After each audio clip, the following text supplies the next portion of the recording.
জানিয়ে দেব এই মুহূর্তে হাতে পাওয়া সর্বশেষ গুরুত্বপূর্ণ আপডেট বাংলা সংবাদ। শুরুতেই থাকছে এখনও অনেক ষড়যন্ত্র হচ্ছে, সুযোগ পেলেই আঘাত করবে। বিএনপির মহাসচিব মির্জা ফখরুল ইসলাম আলমগীর বলেছেন, এখনও অনেক ষড়যন্ত্র হচ্ছে, দেশে বিদেশে ষড়যন্ত্রের অভাব নেই। ষড়যন্ত্রকারীরা সুযোগ পেলে স্বাধীনতাকামী মানুষের উপর আঘাত করবে, তাই ঐক্যকে আরও সুদৃঢ় করতে হবে। এবারে জানাবো লক্ষ্মীপুরে বিএনপির কার্যালয়ে হামলা ভাঙচুর। লক্ষ্মীপুরে রায়পুর ইউপির বিএনপির কার্যালয়ে হামলা ও ভাঙচুরের অভিযোগ পাওয়া গেছে। একই সঙ্গে বিএনপির এক কর্মীর দোকান ভাঙচুর এবং মালামাল লুটপাট করা হয়। এবারে থাকছে নতুন করে বন্যার সংখ্যা নিয়ে যা জানালো আবহাওয়া অধিদপ্তর।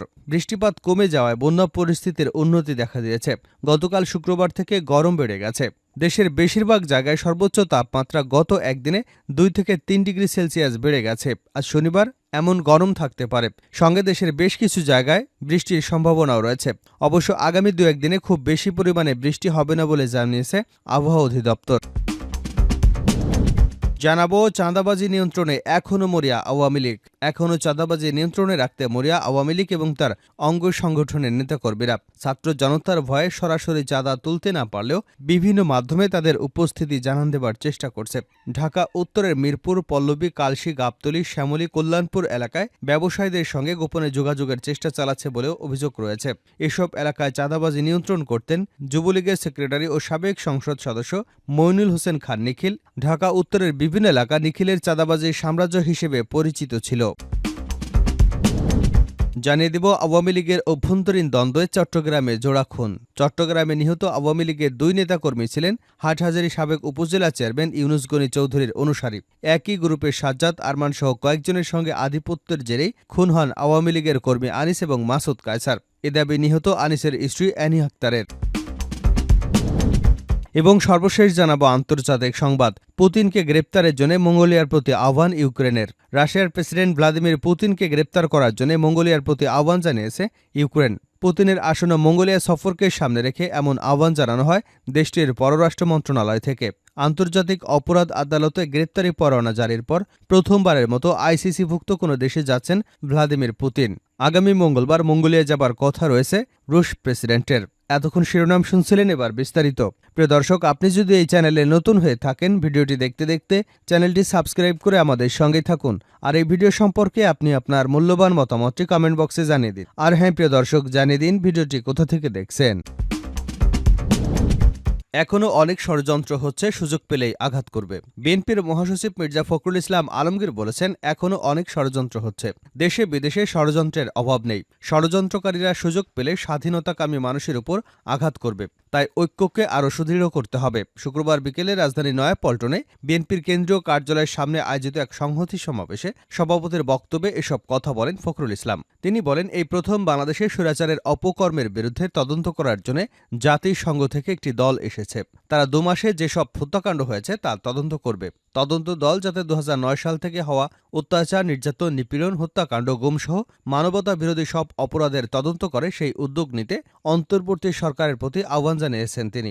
অন্তর্বর্তী সরকার দ্রুত গণতন্ত্রে ফিরে যাওয়া এবং সংস্কারের ব্যবস্থা করবে বলেও আশাবাদ ব্যক্ত করেন ফখরুল। সংহতি সমাবেশে গুমের শিকার ব্যক্তিদের স্বজনরাও বক্তব্য রাখেন। বিএনপি নেতা নিখোঁজ ইলিয়াস আলীর স্ত্রী তাহসিনা রুশদি বলেন, স্বামীকে খুঁজে পেতে শেখ হাসিনার সঙ্গে তিনি দেখা করেছিলেন। তখন শেখ হাসিনা তাকে আশ্বাস দিয়েছিলেন সেটি ছিল নাটক। বিএনপির স্থায়ী কমিটির সদস্য আমির খসরু মোহাম্মদ চৌধুরী বলেন, গুম প্রকল্পের মূল হোতা শেখ হাসিনা। তার সঙ্গে যারা এই প্রকল্পে নেতৃত্ব দিয়েছেন, সহযোগিতা এবং সহায়তা করেছেন, তাদের জনগণের সামনে আনতে হবে, বিচার নিশ্চিত করতে হবে। বিএনপির স্থায়ী কমিটির সদস্য সালাউদ্দিন আহমেদ বলেন, আয়নাঘরের মূল খলনায়ক পুলিশের সাবেক মহাপরিদর্শক আইজিপি বেনজির আহমেদ ও সাবেক সেনা কর্মকর্তা জিয়াউল আহসান। গুমের সঙ্গে জড়িত কিছু ব্যক্তিকে চাকরি থেকে অপসারণ করা হয়েছে।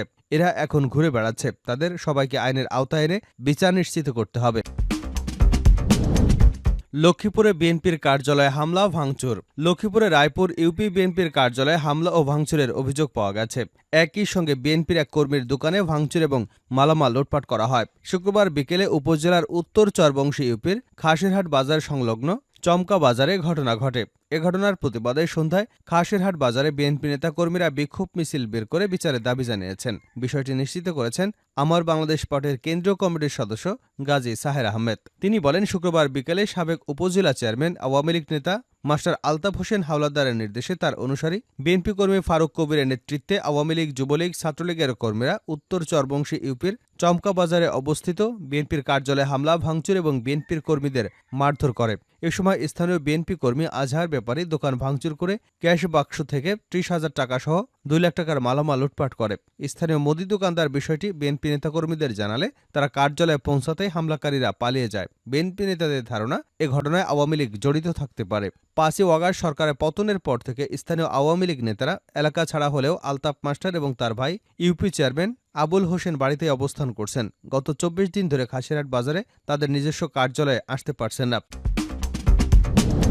চাঁদাবাজি নিয়ন্ত্রণে এখনও মরিয়া আওয়ামী লীগ, পাত্তা দিচ্ছেন না ব্যবসায়ীরা। এখনও চাঁদাবাজি নিয়ন্ত্রণে রাখতে মরিয়া আওয়ামী লীগ এবং তার অঙ্গ ও সংগঠনের নেতাকর্মীরা। ছাত্র জনতার ভয়ে সরাসরি চাঁদা তুলতে না পারলেও বিভিন্ন মাধ্যমে তাদের উপস্থিতি জানান দেবার চেষ্টা করছে। ঢাকা উত্তরের মিরপুর, কালশী, গাবতলী, শ্যামলী, কল্যাণপুর এলাকায় ব্যবসায়ীদের সাথে গোপনে যোগাযোগের চেষ্টা চালানো হচ্ছে বলে অভিযোগ পাওয়া গেছে। এসব এলাকায় চাঁদাবাজি নিয়ন্ত্রণ করতে যুবলীগ সেক্রেটারি ও সাবেক সংসদ সদস্য ময়নুল হোসেন নিখিল ঢাকা উত্তরের বিভিন্ন এলাকায় নিখিলের চাঁদাবাজির সাম্রাজ্য হিসেবে পরিচিত ছিল। তবে গত ৫ই আগস্ট ছাত্র জনতার আন্দোলনে স্বৈরাচার সরকারের পতনের পর গা ঢাকা দেন নিখিল এবং তার সন্ত্রাসী বাহিনী প্রধানরা। এই গ্রুপের অনুসারীরাও রয়েছেন আত্মগোপনে। এতে করে সম্পূর্ণ চাঁদামুক্ত অবস্থায় ব্যবসা করতে পারছেন বিভিন্ন শ্রেণীর ব্যবসায়ীরা। সম্প্রতি নিখিলের কিছু অনুসারী মাঝারি এবং ক্ষুদ্র ব্যবসায়ীদের সাথে বিভিন্ন মাধ্যমে যোগাযোগের চেষ্টা করছেন। ব্যবসায়ীরা বলছেন, এসব এলাকায় যারা নিয়মিত চাঁদা তুলতেন তাদের মধ্যে কিছু পরিচিত মুখ বিভিন্নভাবে সিগন্যাল দেবার চেষ্টা করছে। তবে ওই সিগন্যালকে মোটেও পাত্তা দিচ্ছেন না ব্যবসায়ীরা। গতকাল কয়েকদিন ধরে মিরপুর সহ ঢাকার উত্তরের বিভিন্ন এলাকায় ঘুরে ব্যবসায়ীদের সঙ্গে কথা বলে এমন তথ্য পাওয়া গেছে। মিরপুর ১০ নম্বর থেকে শুরু করে ২ নম্বরের শেষ পর্যন্ত রাস্তার পাশে রয়েছে ছোট বড় কয়েক শত দোকান। এছাড়া মিরপুর ১, দারুসালাম, গাবতলী হয়ে বেড়িবাঁধ, রূপনগর এলাকাসহ আশপাশে রয়েছে কয়েক হাজার ব্যবসা প্রতিষ্ঠান। এছাড়া ডিশলাইন, ইন্টারনেট ব্যবসা সহ এলাকাভিত্তিক ছোট বড় সব প্রতিষ্ঠান থেকে কয়েক ভাগে চাঁদা ওঠানো হতো। এলাকাভিত্তিক চাঁদার জন্য নির্দিষ্ট লোক নিয়োগ থাকলেও পুরো চাঁদাবাজি নিয়ন্ত্রক ছিলেন যুবলীগ সেক্রেটারি ময়নুল হোসেন খান নিখিল। তিনি ভাগ করে দিতেন কোন এলাকায় কোন সেক্টরে চাঁদা কে তুলবে, সেই হিসেবে একজনকে প্রধান করে দেওয়া হতো। এই প্রধানের নিয়ন্ত্রণে থাকত অন্যরা। আওয়ামী লীগের অভ্যন্তরীণ দ্বন্দ্বে চট্টগ্রামে জোড়া খুন। চট্টগ্রামে নিহত আওয়ামী লীগের ২ নেতাকর্মী ছিলেন হাটহাজারীর সাবেক উপজেলা চেয়ারম্যান ইউনুস গনি চৌধুরীর অনুসারী। একই গ্রুপের সাজ্জাদ আরমান সহ কয়েকজনের সঙ্গে আধিপত্যের জেরেই খুন হন আওয়ামী লীগ কর্মী আনিস এবং মাসুদ কায়সার। এ দাবি নিহত আনসারের স্ত্রী অ্যানি আক্তারের। অ্যানি আক্তার বলেন, চট্টগ্রামের হাটহাজারী কুয়াইশ বুড়িশ্বর সম্মিলনী উচ্চ বিদ্যালয় পরিচালনা নিয়ে দ্বন্দ্বের জেরে খুন হন এ দুজন। ইউনুস গনি চৌধুরীর অনুসারীদের আরেকটি গ্রুপের সাজ্জাদ, আরমান, জাহাঙ্গীর এবং মোহাম্মদ হাসান এতে জড়িত। এ বিষয়ে চট্টগ্রাম জেলার ভারপ্রাপ্ত পুলিশ সুপার ওয়াসিম ফিরোজ বলেন, পূর্ব বিরোধের জেরে এ খুন। প্রাথমিকভাবে আমরা এটা নিশ্চিত হয়েছে। নিহত